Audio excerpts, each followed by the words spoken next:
விஜய் அவர்களுக்கு எந்த அளவுக்கு திமுக எதிர்ப்புனால வாக்குகள் விழுந்ததோ அதுக்கு ஈக்குவலா ரெண்டு பேரும் கடுமையா உழைச்சாங்க அப்படின்னா அது சீமானும் சாட்டை துரைமுருகன் தான்.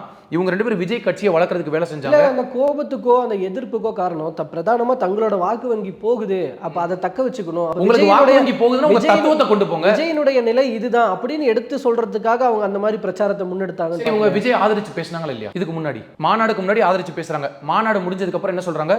கொள்கை தலைவர் பெரியாரை கொண்டு வந்துட்டாரு, எனக்கு பிடிக்கலன்னு எதிர்த்து பேசுறீங்க. சரி, மாநாடுக்கு முன்னாடி விஜய் கிட்ட என்ன கொள்கைனே தெரியாது, அதுக்கப்புறம் தான் கொள்கை அறிவிக்கிறாரு. கொள்கையே என்னன்னு சொல்லாத ஒரு தலைவனுக்கு நீ எதுக்கு ஆதரவு தெரிவிச்ச? உங்களை யார் ஆதரவு தெரிவிக்க சொன்னா? என் தம்பி அவன் வந்துருவான். சரி, இவ்வளவு பெரிய தற்கொலை கூட்டம் மைக்க கையில் எடுக்கட்டுமா, கேம்பெயினை தான் தொடங்கட்டுமான்னு தம்பி எனக்காக தான் பாட்டு போட்டான் ஓட்டு பேச்சு எடுத்தீங்களே, அன்னைக்கு நீங்க அமைதியா இருந்தீங்க, அன்னைக்கெல்லாம் வாயை திறக்கல, அன்னைக்கு தெரியல தற்கொலை கூட்டம்னு. சரி, இவ்வளவு தூரம் பேசுனீங்கல்ல, நான் 36 லட்சம் வாக்குகள் வாங்கியிருக்கேன், தயவு செய்து விஜய் ரசிகர்கள் யாரும் எனக்கு ஓட்டு போடாதீங்க, இந்த தற்கொலை கூட்டம் ஓட்டு எனக்கு வேண்டாம் சொன்னீங்களா? ஒரு இடத்துல சொன்னீங்களா?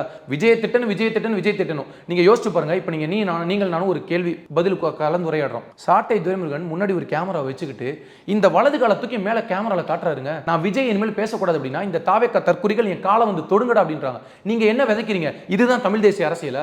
இதுதான் தலைவர் பிரபாகரன்ற ஒருத்தர் சொன்ன அரசியலா? இதுதான் நீங்க மக்களுக்கான அரசியல் எடுத்துட்டு போனதா? இதுதான் விவசாயிக்கான அரசியலா?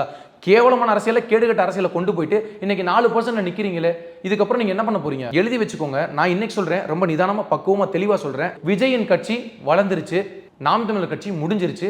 ரெண்டு பேரும் சேர்ந்து மண்வெட்டி வச்சு தோண்டி இந்த கட்சியை புதைச்சு முடிச்சுட்டாங்க.